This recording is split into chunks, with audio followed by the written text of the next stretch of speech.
In a city in Korea, a very tall building is burning down. Suddenly firefighter Kim jumps off while carefully carrying a young child in his arms. The rope leaves them hanging for a few seconds until it burns and they fall. Thankfully there already is an air mattress to catch them safely. They bounce on it and fall on the street, so Kim makes sure to let his body fall first to protect the child. He hits his head and sees his life flash before his eyes. The child then runs towards her parents and Kim goes after her to ask her a few routine questions, but the family ignores him. Suddenly a voice calls out his name and he turns around to see Lee and Hae waiting for him. These people are the guardians of the afterlife and inform him he died when he fell. As Kim notices his co-workers crying over his dead body, Lee explains the duo is here to defend him through 7 trials over 49 days and that he's a paragon, which is very uncommon. Kim refuses to accept he is dead because he is worried about his deaf and mute mother, but a portal appears and sucks his soul in. Meanwhile guardian Gangrim shows up at Kim's funeral, where the mother keeps staring at Kim's picture. Her other son Suhong tries to get her to leave since they will move the casket soon, but she doesn't react. At the gate of the afterlife, Hae shows Kim the statue of Yomra, the king of the afterlife and final judge. Then Gangrim joins them, revealing he's the team's boss and that he's reincarnated 47 souls in the past century. He calls Kim a paragon and Kim says he isn't one, but everyone still makes way for him. When Lee puts Kim's death ticket into the gate machine, it's confirmed that Kim is an honorable paragon, which hasn't happened in 19 years. He's received this title because he died a noble death to save another person and this means his chances for reincarnation are very high. The group has to go through the 7 levels of hell during 49 days and if Kim passes all the levels, he gets to reincarnate. The levels are in a different order for each person, which is decided by the king according to the severity of the soul's sins. As the group crosses a bridge, Hae freaks out because he recognizes the volcano of the murder hell. This trial looks at the deaths caused by the judge's soul, even if it was indirectly. Lee looks into Kim's history and discovers he failed to save a co-worker during a fire. Suddenly the ground opens and Kim finds himself on top of a pillar surrounded by lava. Souls are trying to climb up and Kim wants to help them, but he drops them when he's yelled at by the god of murder hell. The prosecutors read the case, explaining that Kim left a doomed colleague behind. If it hadn't been for his hesitation and craving for safety, he would have moved faster and saved the other firefighter, however the building exploded first. Indirect murder is usually punished with 50 years but since Kim is a paragon, he'd get 5. Gangrim immediately comes to Kim's defense by asking him for his co-worker's last words. Kim remembers trying to help his friend, but the guy told him to help the injured civilians first because it had become easier to control the fire. Then Gangrim points out that Kim saved 8 people that day and appeared on the news as a hero, which he couldn't have done if he'd stayed with his co-worker. Thanks to this, the god of murder hell decides Kim is innocent. Afterward the group gets on a ship to cross a river and reach Indolence Hell, where he'll have to prove he lived his life to the fullest. While they travel Kim says he doesn't want to be reincarnated and wonders why they do this. Lee explains that if they help reincarnate 49 souls in a century, then they get to reincarnate as well. For normal souls it's very hard to pass all the trials, so the team got lucky to get a paragon for their potential 48th. Suddenly some very creepy monsters jump out of the water to try to attack the ship, but Hae quickly sends them back by hitting them with his swords while explaining these creatures like capturing souls. They can detect new souls by looking into their eyes. Before they arrive, Gangrim tells Kim to never talk back to the goddess of indolence. The indolence trial is at a huge waterfall. Lee offers a beautiful speech, saying that Kim was never lazy. Kim's life plays on the waterfall, showing all kinds of shenanigans like having to deal with a beehive, rescuing animals during a flood, and saving a cat on the edge of a building although he fell in the process. The goddess is impressed and asks what inspired him to help so many people, so Kim ruins the moment by saying it was for money. With great disappointment, the goddess activates a mechanism that will push Kim down the waterfall where souls are eaten by the river monsters or crushed by huge pillars on an island. Hae and Gangrim jump in the water to hold the platform while Gangrim adds more details about Kim's life. He was extremely poor so he also had to do lots of part-time jobs on his days off, like delivering vegetables and cleaning. Kim never had a day off in his entire adult life because he needed the money to pay for the treatments needed by his sick mother and his brother's law school. Understanding that Kim was never selfish, the goddess finds Kim not guilty. Next the group has to cross the Blade Forest to reach Deceit Hell, which judges the lies the soul said in his life. The leaves are made of blades so they aren't supposed to touch anything, but Gangrim suddenly pushes Kim against a tree and the blade branches immediately capture him. Kim yells in pain as the blades cut him while Gangrim scolds him for talking back to the goddess, which he told him not to do. Then Hae uses his swords to free Kim while also asking him to behave. He reveals that if things go extremely well, Kim may appear in the dream of a loved one to say goodbye before being reincarnated. The idea of seeing his mother again makes Kim take this more seriously. Since Kim is a paragon, the group gets to do the last part of the journey on a boat that crosses the forest at great speed. The guardians notice vengeful ghouls on the trees and ask Kim if he has other relatives besides his mom. The ghouls are getting closer, so Hae and Gangrim take out their blades and begin bringing them down while explaining that a family member has become a vengeful spirit. Gang Rim cuts off a monster's head, which lands on the boat before another ghoul jumps in. As they fight it off, Gang Rim falls into the water and has to hold on to the edge of the boat to stay with his team. Hei manages to kill all the ghouls that attack next, giving Gang Rim time to climb back on the boat. Then Hei throws a blade at the ghoul that almost captures Kim before hitting the side of the mountain, accusing an avalanche that blocks the stream behind them. Many ghouls get crushed and the others can't follow them anymore. Now Hei can conclude that either Kim's brother or his mother has died with a grudge and they're roaming the living world. When they reach land, Kim gets blindfolded. Gang Rim announces he's taking a detour and tells the other guardians to delay the trial if necessary. Afterward, Gang Rim goes to the living world and uses his powers to teleport into a government office. He searches the memories of this place and watches Suhong with his mom receiving a box with Kim's personal items. The mother grabs an old plant from the box and Suhong scolds her, saying she should throw it out because it's dead, but she refuses. Next, Gang Rim teleports to the family's apartment and touches the plant to see its memories. He discovers that Suhong is angry because Kim has abandoned their mother. To Gang Rim's shock, the mother can see him, which means she's close to dying. He uses sign language to pretend to be a person rescued by Kim who came to offer his condolences. After the mother hugs him, he asks her for a moment alone to say goodbye. Now Gang Rim can use his blade to summon the ghoul, who turns out to be Suhong. Gang Rim starts chasing him through the neighborhood, noticing how the ghoul leaves a trail of frost behind him. Attacking him with his blade doesn't work, and Suhong manages to escape. In the afterlife, Kim gets tired of the blindfold and takes it off, causing more ghouls to appear. However, the creatures are quickly killed by two huge guards that arrive with King Yomra, who wants to know why Kim has brought ghouls to his land. Hei explains that Gang Rim is already investigating and will eliminate the ghoul's soul to bring peace. Still thinking it was his mother who died, Kim runs to Yomra and asks him to protect her. Hei has to pull Kim back and Lee apologizes to the king, who says that if Gang Rim doesn't finish his job soon, he'll go to the living world himself. In the living world, Gang Rim visits an army base and hears soldiers talking about Suhong deserting because of his brother, as if they didn't know he was dead. Flashbacks show that Suhong was a good friend to his team and an excellent soldier. Gang Rim pretends to be a higher up and interrogates Lieutenant Park, who claims not to know where Suhong is. Back to the afterlife, the Guardians can't buy time anymore and Kim must go through the deceit trial. Memories show that Kim wrote 98 letters to the daughter of the man he failed to save, pretending to be her dad so she wouldn't suffer at such a young age. However, she discovered the letters were fake and felt utter despair. Kim doesn't know what to say, so the goddess of deceit Hel captures him with vines and threatens to cut his tongue. Hei telepathically asks his boss for help, so Gang Rim tells Park that he knows Suhong is dead before leaving the office.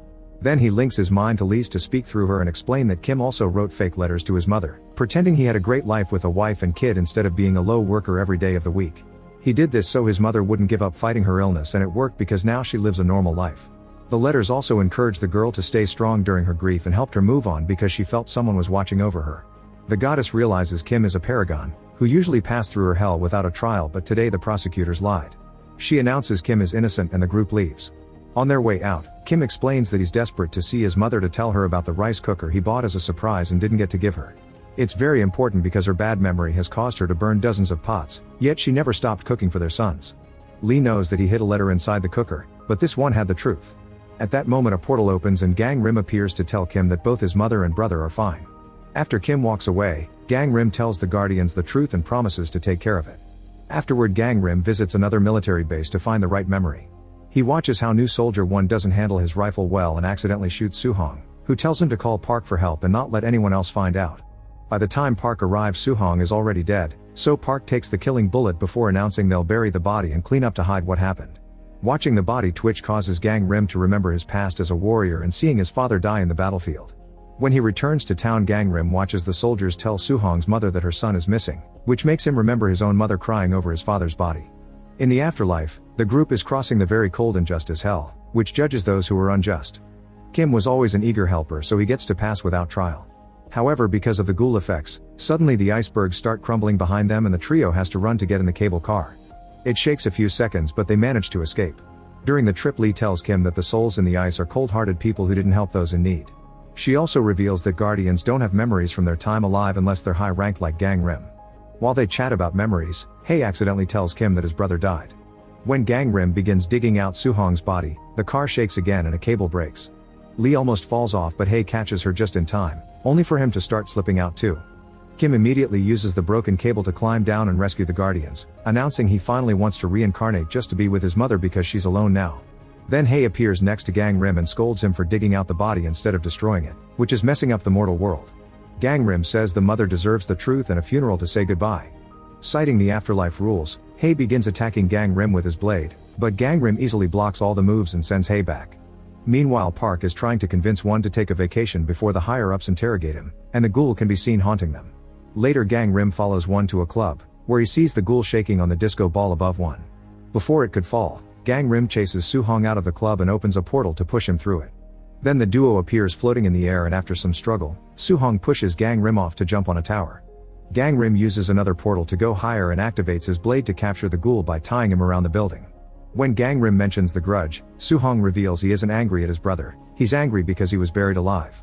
Gang Rim remembers how his own father had been alive too but died under a pile of bodies.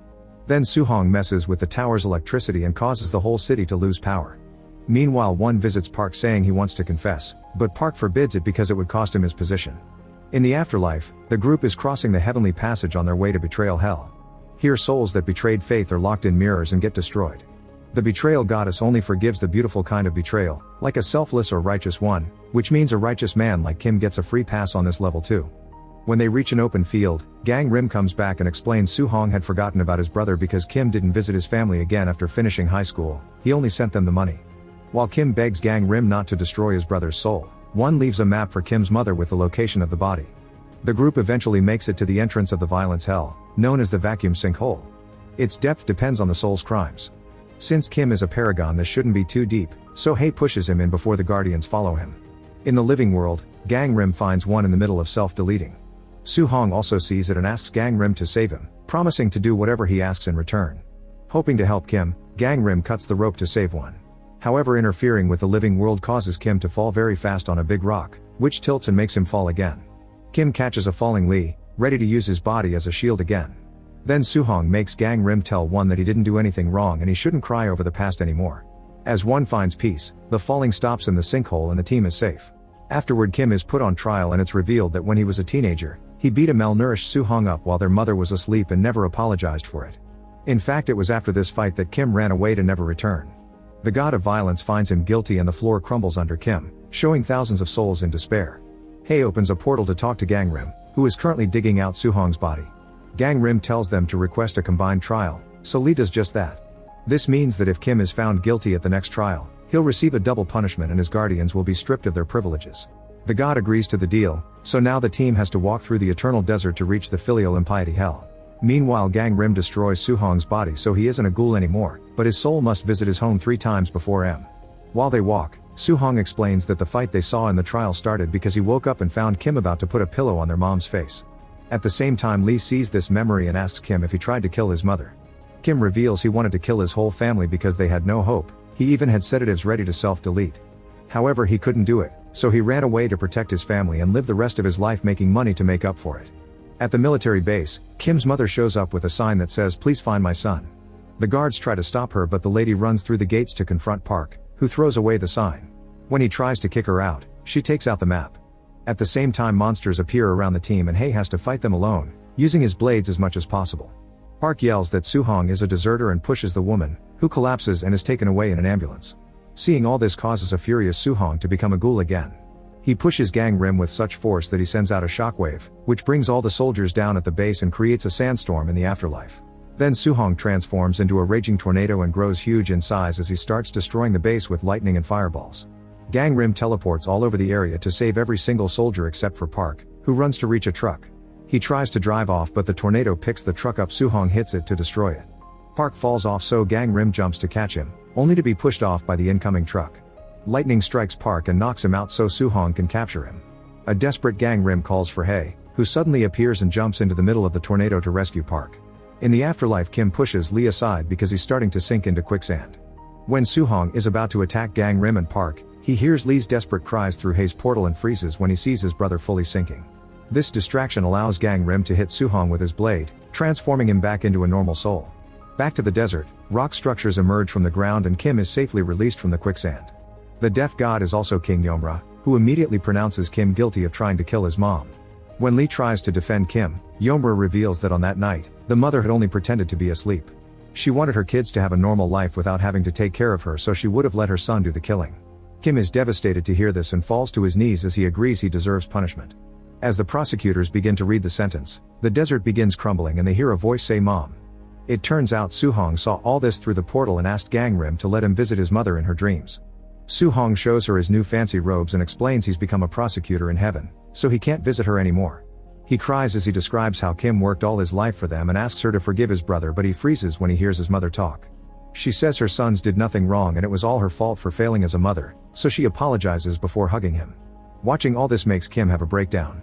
Yomra explains that a sin that was forgiven in the living world can't be judged in the afterlife, which means Kim is innocent and granted reincarnation. As Kim is reached by a beam of light, he thanks Lee before disappearing. In the living world, Gang-rim asks Hae to guide Su-hong to the afterlife because he's become a paragon too. When Hae begins protesting about a former ghoul becoming a paragon, Gang-rim realizes that the Hae that tried to stop him before had been Yomra in disguise. Later at the hospital, Gang-rim leaves a package for Kim's mother. It's the rice cooker and Kim's final letter admitting the truth. However, the lady loves it, and the old plant starts to bloom. In the afterlife, Gang-rim tells his team that Su-hong will be their 49th reincarnation. Then he and Hae get ready to fight all the guards in the desert to get a meeting with the king. Make sure to subscribe and turn on notifications so you can watch more videos like this. Thanks for watching.